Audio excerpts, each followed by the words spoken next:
jika ada orang siapapun itu yang berada dalam posisi jabatan publik karena pemilihan umum, karena election, dan kontrak sosialnya dengan masyarakat belum selesai, lalu dia maju untuk ikut kontestasi jabatan berikutnya, itu secara etika patut dipertanyakan. Dan jika ada orang-orang atau kelompok orang atau partai yang mendorong-dorong pejabat publik yang masih punya kontrak sosial dengan masyarakat yang memilihnya untuk orang tersebut ikut berkontestasi di jabatan publik berikutnya, maka orang-orang, kelompok orang atau partai tersebut juga patut dipertanyakan etikabilitasnya.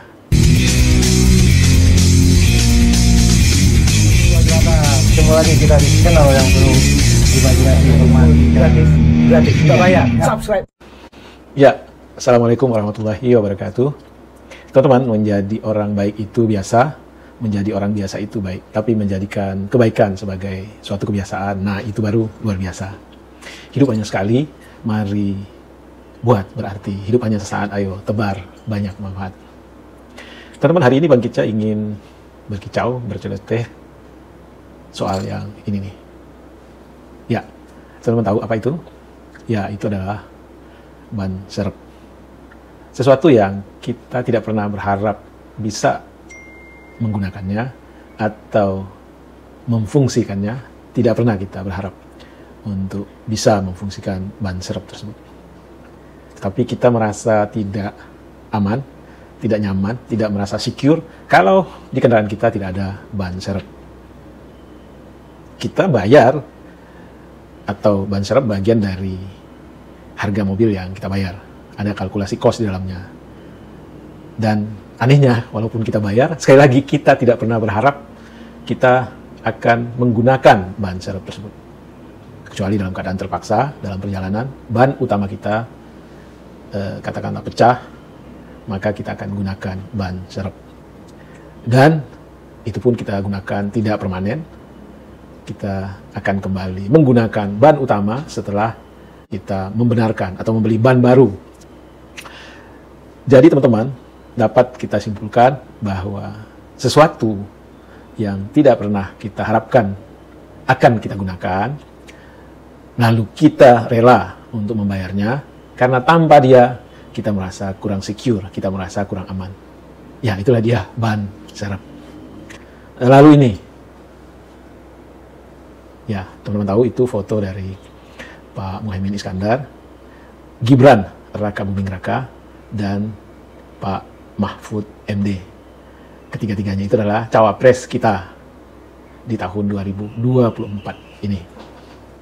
Pak Muhaimin adalah cawapresnya Anies Baswedan, Gibran Raka Buming adalah cawapresnya Pak Prabowo Subianto, dan Mahfud MD adalah cawapresnya Pak Ganjar Pranowo. Ada yang mengatakan bahwa cawapres itu adalah ban serep. Tidak salah juga orang mengatakan cawapres adalah ban serep, karena sesuai dengan undang-undang, fungsi cawapres adalah membantu presiden jika presiden memintanya. Dan fungsi lainnya cawapres adalah dia akan menjadi wapres saat presiden berhalangan tetap. Berhalangan tetap itu bisa macam-macam. Bisa karena presidennya diturunkan atau di-impeach karena melanggar undang-undang, bisa karena presidennya tidak mampu lagi untuk menunaikan tugasnya karena sakit misalnya yang permanen, yang tidak memungkinkan lagi dia memegang kendali pemerintahan, bisa juga karena meninggal dunia. Tetapi bagi Bang Kica, cawapres tidak bisa disamakan atau dinilai fungsinya seperti ban serep. Kenapa? Kalau ban serep itu, andai kata kita fungsikan pun, itu kan sewaktu-waktu. Tidak permanen. Setelah ban utama kita benerin, atau kita beli yang baru, lalu ban serep kembali ke tempatnya. Tetapi kalau cawapres, dia bisa sewaktu-waktu, dia bisa permanen. Sewaktu-waktu itu misalnya, Presiden memang memberi mandat khusus untuk dilakukan oleh Wapres, dalam membantunya untuk aktivitas-aktivitas tertentu, atau barangkali seluruh aktivitas pada saat Presiden melakukan aktivitas lainnya yang tidak memungkinkan Presiden melaksanakan kewajibannya sebagai Presiden Republik Indonesia. Bisa saja Presiden menugaskan wapresnya. Atau bisa juga fungsinya itu permanen. Katakanlah Presiden berhalangan tetap. Macam-macam halangan tetap itu. Bisa karena Presiden di-impeach karena melanggar undang-undang, bisa karena Presiden sakit permanen yang tidak memungkinkan dia melaksanakan tugasnya, bisa juga karena meninggal dunia. Jadi memang adalah sangat tidak pas kalau kita menyamakan wakil presiden dengan ban serep, bahwa suatu waktu fungsinya bisa seperti ban serep, ya gitu. Tetapi yang harus kita pikirkan adalah bagaimana kalau fungsi itu tidak sewaktu-waktu tetapi permanen. Karena itu tentu kita harus sangat berhati-hati dalam menilai wakil presiden, dalam menilai pendamping dari presiden. Jadi tak cukup hanya kita menilai presidennya saja, tetapi kita juga harus menilai wakil presidennya. Kenapa begitu? Ya yang tadi itu, kalau terjadi sesuatu yang menyebabkan presiden secara permanen tidak lagi bisa menjalankan mobil besar yang bernama Republik ini, yang penumpangnya 270 juta orang, dan kita tidak menilai secara komprehensif, secara hati-hati, secara berkualitas siapa pendamping dari presiden yang kita pilih, maka boleh jadi mobil besar ini bisa masuk jurang. Kenapa? Karena kualitas dari sang wakil yang berfungsi menjadi sopir. Bayangkan ya, kalau nanti Gibran itu menjadi wapres dan banyak orang sekarang mempersoalkan kesehatannya Pak Prabowo. Saya berharap Pak Prabowo panjang umur, ya. Tapi banyak yang menduga-duga, menebak-nebak kalau nanti pemimpinnya berhalangan tetap, apakah bisa mendamaikan TNI dengan Polri? Apakah bisa menjaga persatuan nasional yang kita tahu Indonesia sedang banyak mengalami ujian-ujian?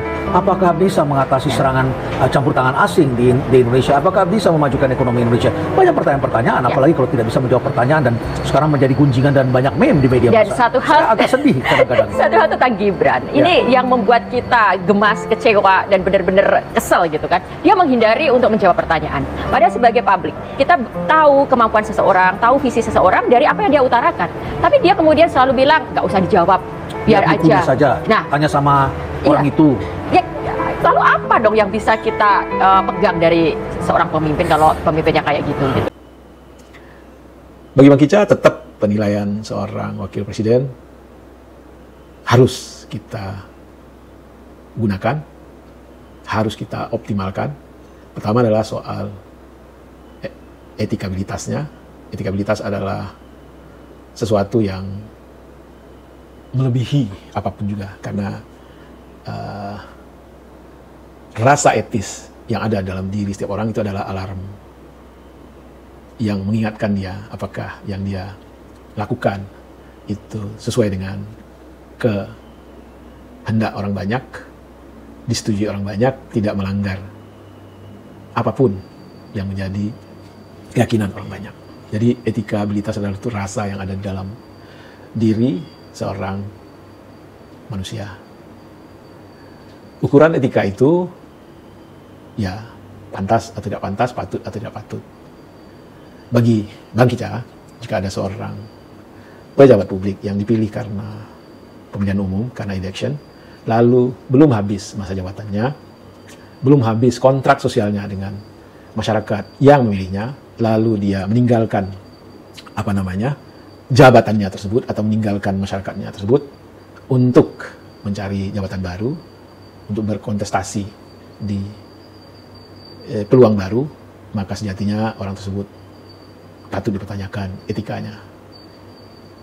Dan juga para orang-orang atau partai yang mendorong orang tersebut, orang yang kita tahu persis dia masih terikat kontrak sosial dengan masyarakatnya, dengan rakyatnya, lalu ada kelompok orang atau partai yang menarik orang tersebut agar masuk ke kontestasi berikut, juga patut dipertanyakan etikabilitasnya. Itu nomor satu. Yang kedua adalah jika ada pejabat publik yang meskipun dia tidak dipilih melalui pemilihan umum, tetapi dapat diduga boleh jadi posisinya di jabatan tersebut, entah menteri, entah apapun juga, itu akan menyebabkan ada konflik of interest dalam posisinya sebagai calon di posisi lain, katakanlah sebagai capres atau cawapres, dan dia tidak mundur dari jabatan publik tersebut, meskipun non-election ya, tetapi punya otoritas, punya pengaruh, maka bagi saya juga mempertanyakan etikabilitas orang tersebut. Lalu yang kedua apa? Kapasitas intelektualnya. Ya, kapasitas intelektual secara sederhana bisa kita lihat di jenjang pendidikan formal. Itu secara sederhana. Lalu berikutnya, jenjang pendidikannya tidak cukup. Kita juga bisa lihat dari narasi, ide, gagasan yang dia nyatakan di publik. Respon dia terhadap pertanyaan-pertanyaan, terhadap masalah-masalah yang menyangkut publik. Ya, itu bisa kita lihat di tulisan-tulisan dia, di narasi-narasi dia melalui video dan segala macam. Lalu yang ketiga, soal kapasitas leadership dia. Karena dia berpotensi atau sewaktu-waktu bisa jadi akan mengambil alih sopir mobil besar yang bernama Indonesia ini, tentu pengalaman kepemimpinan dia itu harus juga menjadi fokus atau kriteria kita dalam memilihnya. Dan itu bisa kita jejak, katakanlah dari organisasi-organisasi yang pernah dia ikuti, sebagai apa dia di organisasi tersebut. Kita juga bisa lihat inisiasi-inisiasi personal yang menyangkut masyarakat banyak, atau komitmen sosial yang pernah dia lakukan. Dan kalau dia pernah menduduki jabatan publik, bagaimana performanya, bagaimana kinerjanya di jabatan publik tersebut. Jadi teman-teman, sekali lagi, cawapres tidak sama dengan ban serep. Karena itu, mari kita tidak hanya cukup memilah-milah, mencari tahu soal capres kita, tapi kita juga cari tahu soal cawapres kita. Untuk ban serep saja yang kita tidak berharap bisa kita fungsikan, andai kata pun kita fungsikan itu karena terpaksa, kita harus secara rutin mengeceknya. Konon lagi urusan cawapres yang kalau berfungsi karena presiden tidak lagi bisa melaksanakan tugasnya secara permanen, maka dia akan menjadi sopir permanen di Republik ini. Jadi alangkah berspekulasi kita, alangkah besar resiko jika kita tidak hati-hati dalam memilih siapa cawapres yang mendampingi capres. Apalagi ada, katakanlah cawapres yang kapasitas intelektualnya kita ragukan. Itu lebih berbahaya. Demikian kisah pendek soal ban serep, soal cawapres. Mudah-mudahan pemilu di Februari 2024 ini mampu menghasilkan pemimpin yang benar-benar bisa menyelesaikan masalah bangsa, pemimpin yang paham untuk apa negeri ini didirikan.